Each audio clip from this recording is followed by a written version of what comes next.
Welcome to our new season of Harvesting the Great Plains, our monthly webcast dedicated to spotlighting discipleship in the Great Plains Conference. I'm Todd Seifert, Director of Communications, and I want to welcome you to our show. We take our inspiration for this program from Matthew 9:37, where Jesus reminds us that the harvest is plentiful, but the workers are few. We're joining you from our new Topeka studio, and we have a special guest with us to start off this new season, Bishop Reuben Saenz Jr. Bishop, thank you for joining us, and welcome. Good to be here, Todd. Bishop, let's just kind of dive right in here. I want to get started with what you've been doing for the last couple of weeks. We've been on the road for town hall meetings in various parts of the conference. Tell us a little bit about what the town hall meetings are for and what you hope people come away from each of those meetings. Well, first of all, I'm appreciative that people have set aside some time to attend the town hall meetings. There's a lot of energy and interest in what the United Methodist Church is discerning and deciding at this time. So I'm grateful to see them there. Secondly, I just want to stay connected to people throughout our conference. We have a lot of geography, and this gives me an opportunity to be there with them in their mission field and understand more about their work. But basically, the town hall meetings are designed to outline the features of the three proposals presented by the Bishop's Commission on a Way Forward. And the proposals are the One Church Plan, the Traditionalist Plan, and the Connectional Plan. So this gives people an opportunity to hear about the basic tenets of the plan and understand their implications for the local church, the clergy, the general agencies, the global church, and also our extension ministries such as camping ministry, campus ministry, and our foundation and things like that. So it also gives them an opportunity to ask me questions that they have about the different plans. And so I've enjoyed that, listening to questions from the Missouri River District in Omaha, the Blue River District in Lincoln, the Kansas City District in Kansas City, and now lately the town hall meeting in Garden City. So that's given me an opportunity to listen to people and to hear what's on their minds and on their hearts, and also have a chance for me to interact with them and for them to interact with me as well. But I'm also taking this opportunity to share with the people in attendance something about our Methodist polity. For many, how the United Methodist Church system works, how we're organized, who votes at General Conference, how people get elected, that's information that we share as well. And then ask people to pray for the delegates and for the church and for our mission. So, and last but not least, I'm also there to encourage the churches, because regardless of what happens, in February, we still have work to do. I mean, there are people in our mission fields who still need to hear the good news of Jesus Christ. There are people who are living, in hard realities and situations that the church is called to respond to. And there's people that we need to stand up for and advocate for their well-being. And so the work doesn't end. And this is an opportunity to be there, to connect with the people, to share, to hear them, to have a question and answer, and then to remind the people of the mission that we have. One of the things you make a point of in each one of those town hall meetings is that this is very much a 30,000-foot level approach. I mean, the reality is it's a 93-page document, right. And it takes a long time to get through because it's written with the Book of Discipline changes that would be that would correlate. Sure. What's your feeling as far as, are people getting some of that information? Are they understanding what we're talking about when we're in that setting? I think people come to the meetings with different levels of pre-session prep, so to speak. Mm-hmm. Some are very familiar with the issue because they've been following it for years. For others, this is relatively new.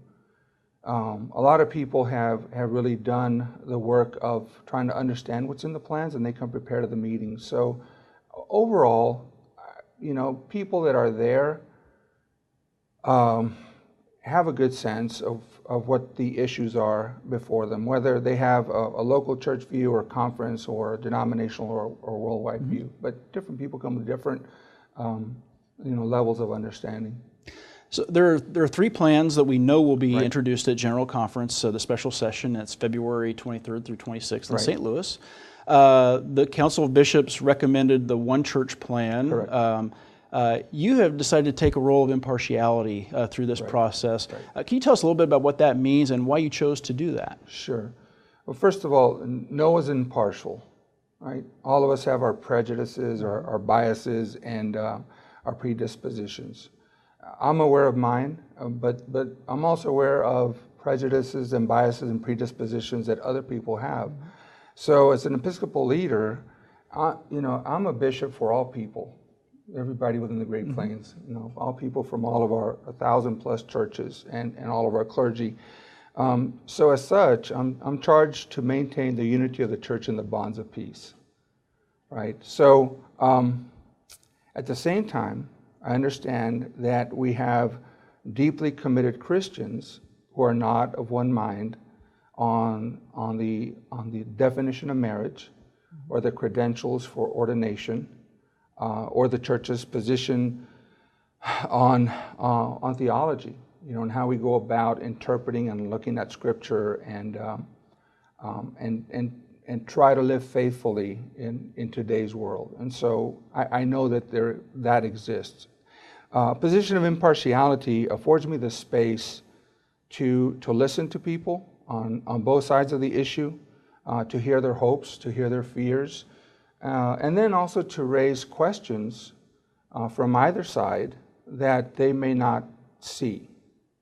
Yeah, some things that they haven't even thought of. Something that they haven't thought of. So part of my work is to try to understand both sides of the debate or the dialogue, and really help people think through some of their positions. It's also, an attempt to be fair to all sides and to speak the truth in love to both sides with integrity. But at the end of the day, it allows me the opportunity to respond as a leader within the Great Plains Conference after decisions have been made. And so that's why I've taken this position. It's not that I'm neutral on the issue. It's just that from my position, I trying to hold together the unity of the church and the bonds of peace, and especially within the United Methodist denomination. One of the ways that you go about that is you have a prayer regimen that you follow every day. I've been in the room with you when your alarm goes off and you pause. Tell us a little bit about what your prayer regimen is in encouraging people to take part in that same exercise. Well, Todd, we have a lot at stake here, and nobody is really certain about what the future holds, right? But I know that through prayer, we can prepare ourselves and ask for God's grace to help lead us into the future with confidence and with hope. And so when it was determined that the General Conference was going to be scheduled February the 23rd to the 26th, that's 2/23 through 2/26, I made it a point to set my alarm at 2:23 in the afternoon.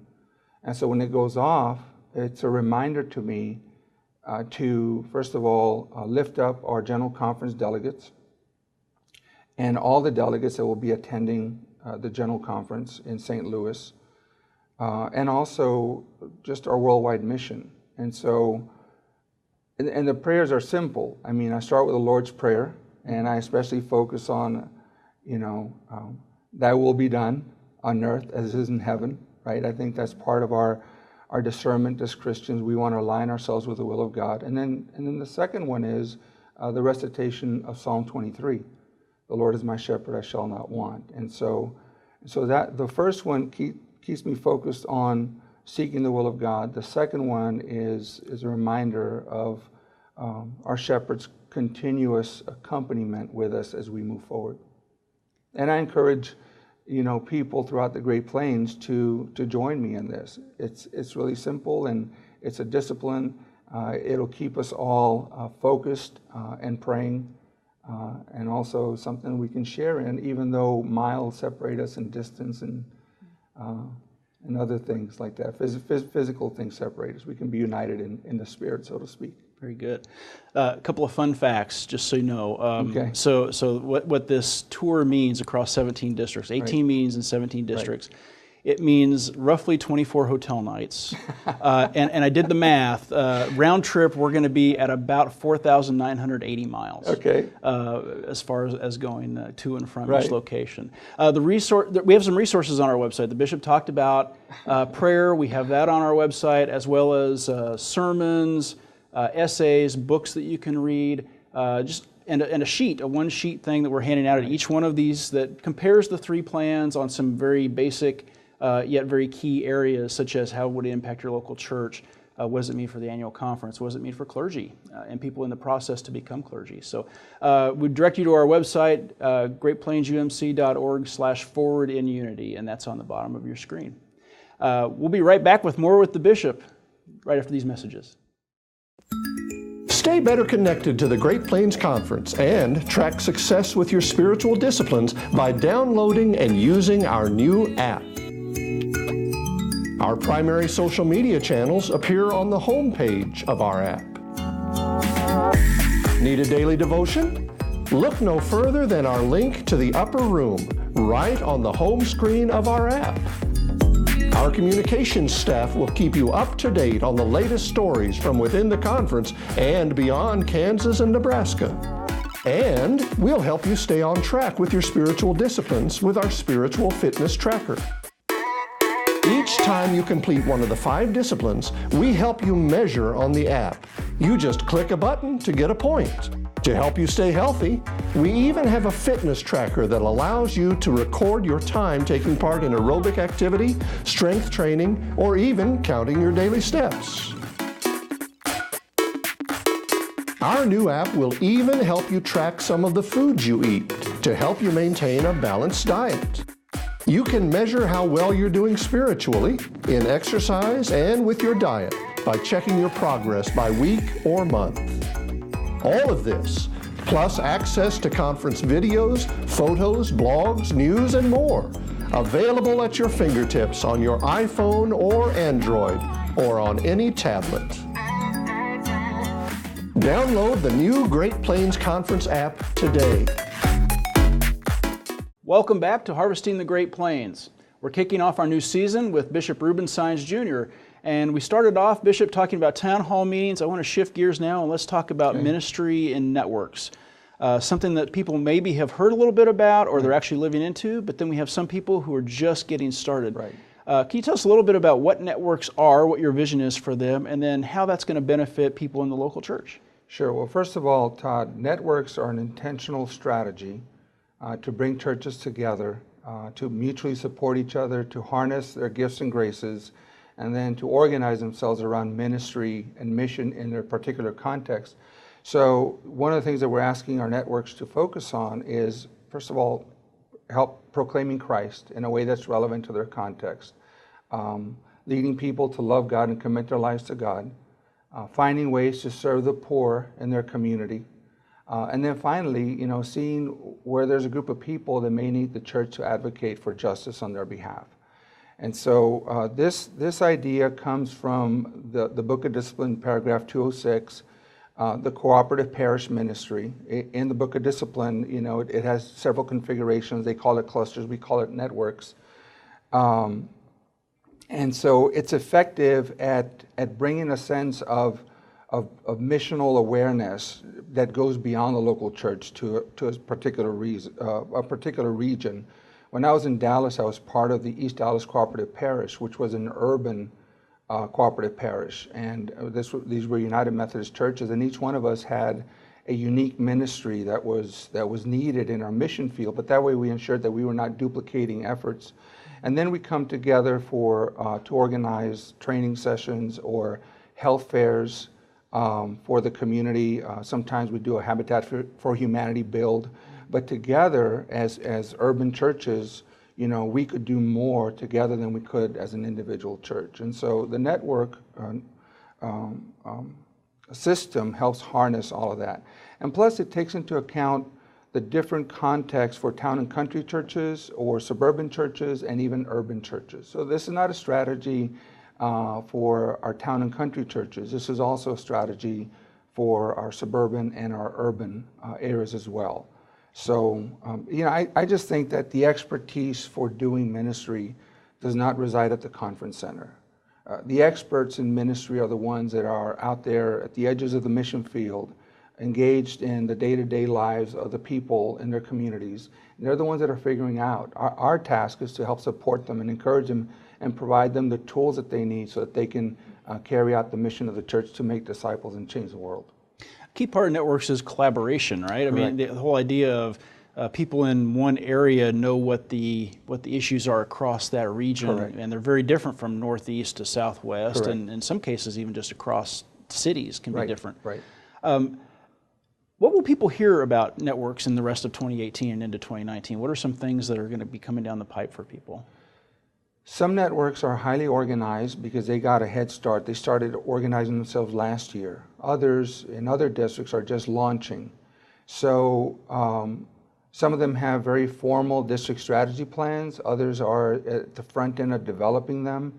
So I think what we will hear are stories that are coming out of the networks that are highlighting how our churches working together are making a strong missional impact in their areas. And so, and we're looking to identify some of those networks right now and interview them and upload them to our website so that people can understand how they work and also the potential that they bring to ministry. That's right. We're going to be talking to some network leaders over the next few weeks and be posting some of the success stories, basically, things that they've done really well that they've found that have been very successful, hopefully to spur some ideas and creativity across others in the conference. When it comes to, if I'm a parishioner and I'm in a local church and I've heard about networks, but I don't know a lot about them yet, how do I learn more? Well, first of all, you can ask your DS, right? Because your pastor should know, because the DSs are organizing our clergy around into network groups. So your pastor should know. Secondly, your DS would know. That's been the topic of our strategic initiative as a cabinet to help increase the number of idle congregations and extend and enhance our Wesleyan witness throughout the boundaries of our conference and beyond. And then thirdly, people can go to our website and we'll upload some information, and also I think we're going to produce some videos that people can view as well. So one of the things that reminds me, Todd, is that we need to also upload some information like for books. Fresh Expressions might be a resource and a tool that churches can access. So we will be populating our website with more resources that churches can go to and download and learn from. Right, yeah, we have a lot of things in the works right now. We'll be, in future episodes, we'll be talking about things like Fresh Expressions that the bishop just talked about, something that a lot of our churches are going to be involved in throughout 2019. So, well, Bishop, thank you very much for telling us about networks. You may have gotten the idea this guy's pretty busy, but he also had a pretty busy summer. When we come back, we're going to talk to the bishop about a trip he took to Great Britain and two very important things that he took part in while he was over there. We'll be back in just a few moments.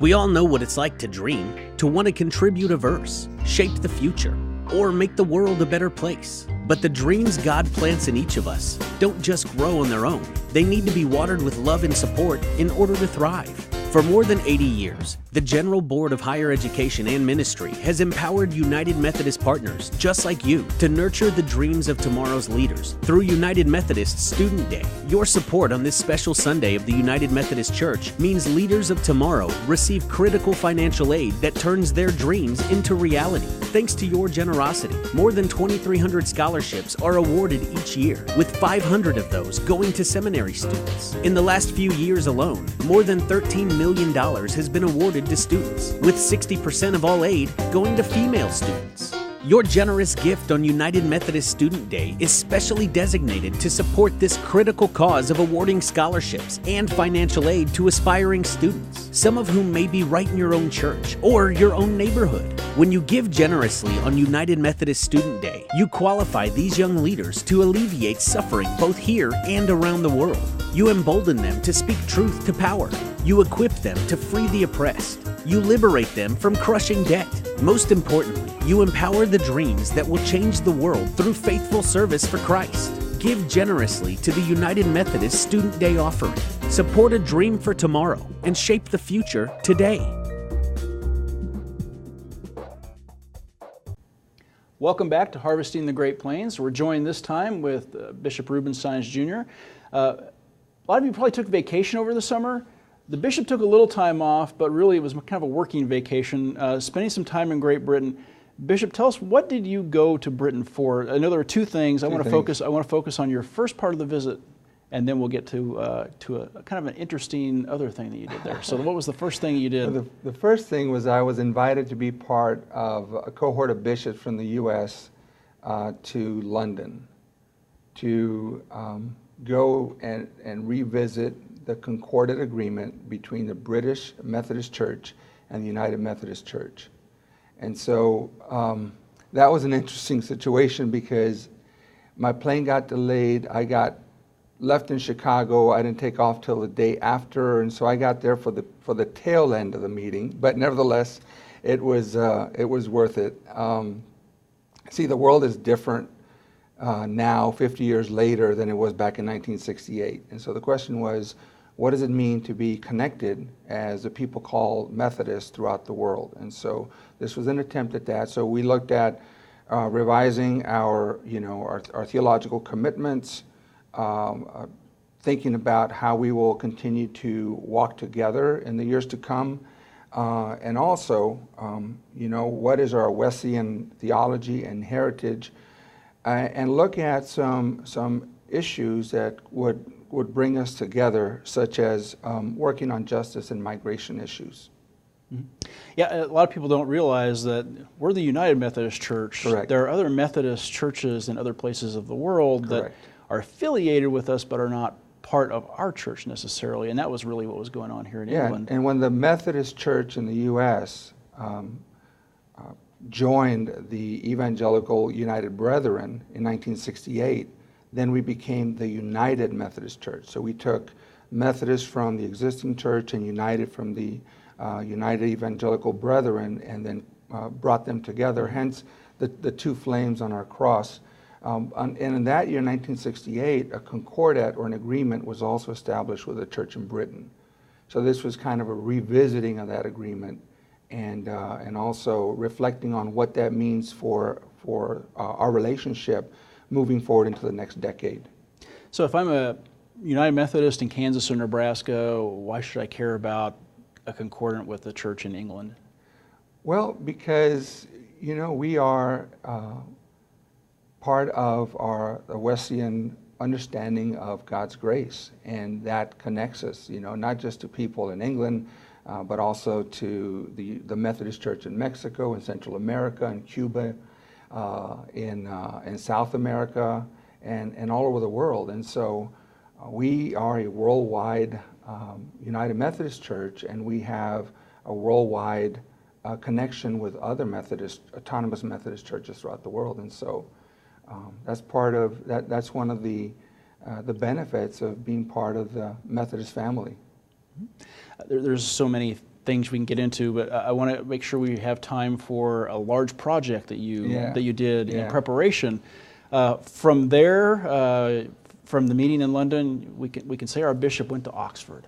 And tell us a little bit about your trip to Oxford. What was there? And you had a chance to take part in a lot of things in Oxford. So tell us a little bit about your trip. I did. Well, first of all, every quadrennium, the South Central Jurisdiction College of Bishops, which are the bishops from our area, nominate a member to attend Oxford.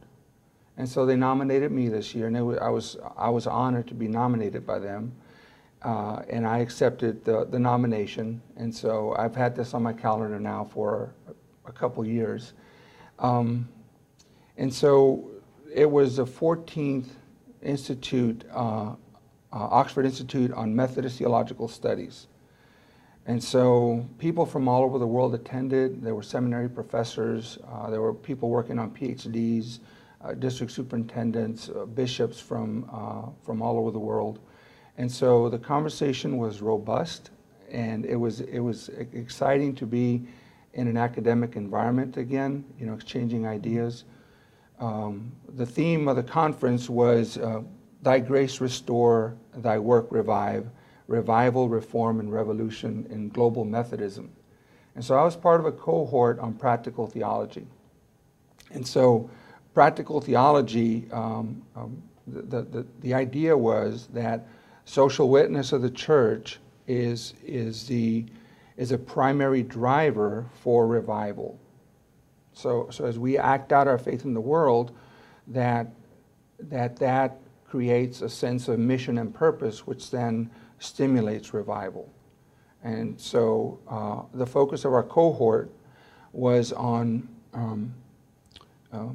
dealing specifically with a global refugee crisis and to discern the issues of homelessness, of violence, food insecurity, poverty, and also care of the young and the vulnerable as people are displaced, from their homelands, and they either become internal immigrants within their own country or they flee the country seeking political asylum or refugees or migration. And so my paper focused on the refugee and immigration crisis here in the U.S.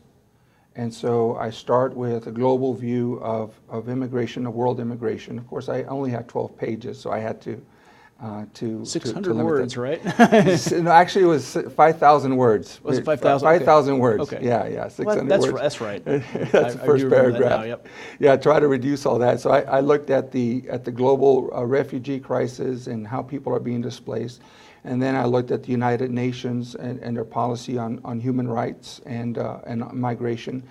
But then, you quickly learn that every state is autonomous, and they have the autonomous right to set up their own immigration policies. And so I moved from the macro to the micro, and then getting down to the reality of immigrants, many of them undocumented, living in our midst, throughout our Kansas and Nebraska area.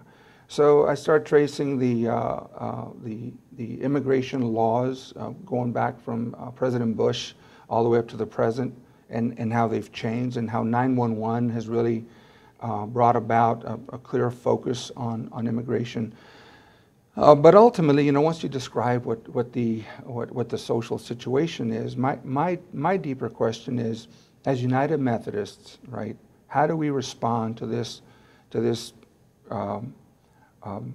crisis from a distinct United Methodist witness and position that is grounded in Scripture, that is grounded in our church tradition, that is grounded in our experience and in our reason. And so this was written with the people of the Great Plains in mind, to say we have tools to talk about this. And some of the questions I address is, what is the role of the church with the immigration issue, and how does the church then respond to the immigrants in their midst, and what are some ways that the church could influence policy around immigration? And so the paper was just kind of the first salvo to get my mind around a lot of the issues around immigration, so I could be clearer in what I say and how I say it, and in a way that would be helpful and would create understanding. And so I spent a lot of time writing this summer. So although I was off, it was a sabbatical, but part of that was preparing the paper to present at Oxford. And so while I was at Oxford, I had a chance to visit the sites where John Wesley was. John Wesley graduated from the Church of Christ right across the street from Pembroke. So Oxford has got 30 some odd colleges. I was at Pembroke College, and all the colleges make up Oxford University, so to speak. And so I got to see John Wesley's picture in the Great Hall where Harry Potter's been filmed. And so John Wesley's picture did not come out in the movie Harry Potter. But I went to the castle that Wesley visited when he would go visit the prisoners.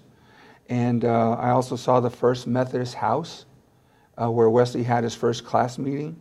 I went by Lincoln College, where he was a fellow for 25 years before breaking ties with Oxford after a sermon he preached at St. Mary's Cathedral. So it was an interesting place to to learn about John Wesley and Charles Wesley. I kept looking out for a knight to come out from around the corner, because a lot of these buildings were built back in the 12th, 13th century. But it was a great experience. I'm glad I was able to do it.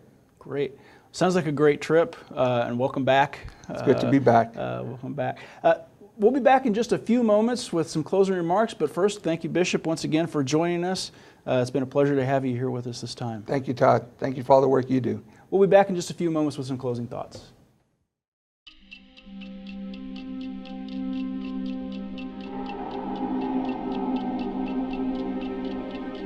Every 5 seconds, a person is displaced, forced to leave their home in order to escape war, persecution, or natural disaster.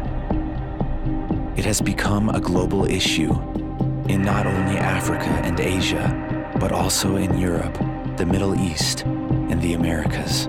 Almost 60 million people worldwide, a number that we have not reached at any point since World War II.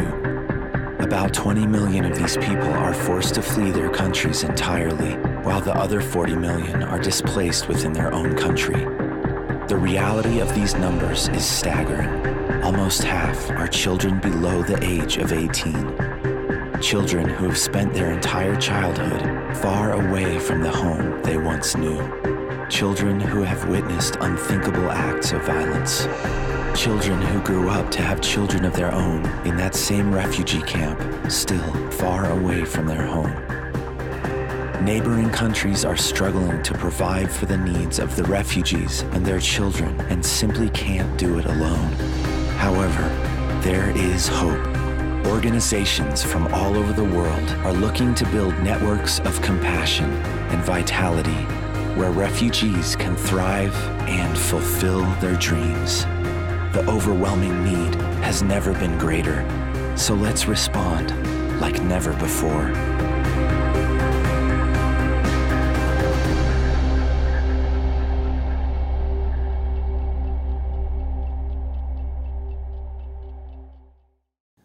Welcome back to Harvesting the Great Plains. As you heard the Bishop talk earlier, the town hall meetings across the conference are an important way for you to learn more about the 3 plans that we know will be introduced at the special session of General Conference. The list of town hall meetings is on the Great Plains Conference website, so please consider attending one in your area or consider traveling to one. We found that at each venue so far, the conversation has been enlightening, and we learned that people are not only concerned about the issue of human sexuality, but they really love the United Methodist Church. The bishop will be there to lead all of them, and I plan to be in the back of the room in each case, so be sure to stop by and say hello if you see me. That's all for this month's episode of Harvesting the Great Plains. Wherever you live and whatever you do, remember that God loves you, and He's calling you to serve in some way in ministry so that others may come to know Christ. Until next time, God bless.